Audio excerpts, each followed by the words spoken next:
কোটা সংস্কার আন্দোলনের সময় সিলেটের উপর দিয়ে বয়ে গেছে প্রচণ্ড ঝড়।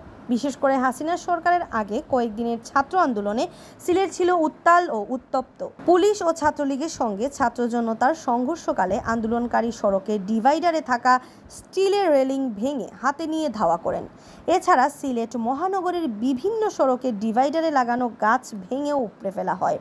তবে এসব ডিভাইডারের ফুলের গাছ লাগানোর মধ্য দিয়ে সিলেট মহানগরের সৌন্দর্য ফিরিয়ে আনার চেষ্টা করেছেন শিক্ষার্থীরা। জানা গেছে, মহানগরের শিবগঞ্জ এলাকার সুগন্ধা নার্সারির স্বত্বাধিকারী শিক্ষার্থীদের এ মহান উদ্যোগে বৃক্ষ দিয়ে সহযোগিতা করেছেন। শুক্রবার বিকালে মহানগরের বন্দরবাজার, মহাজনপট্টি ও জামতলার রাস্তায় ডিভাইডারে ফুলের গাছ রোপণ করেছেন শিক্ষার্থীরা।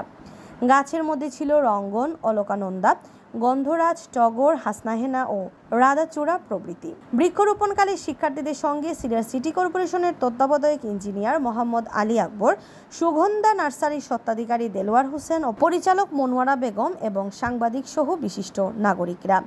সুগন্ধা নার্সারির স্বত্বাধিকারী দেলোয়ার হোসেন এ সময় বলেন, আমাদের প্রিয় শহর সিলেটকে পুনরায় সাজাতে আমরা সুগন্ধা নার্সারিকে আমি উৎসর্গ করলাম। আজ আমরা সিলেট মহানগরের বিভিন্ন সড়কে শোভাবর্ধনকারী 2 শতাধিক বৃক্ষ ও চারা রোপণ করেছি। সিলেটের হারানো সৌন্দর্য ফিরিয়ে আনতে তিনি বারবার সহযোগিতা কামনা করেন।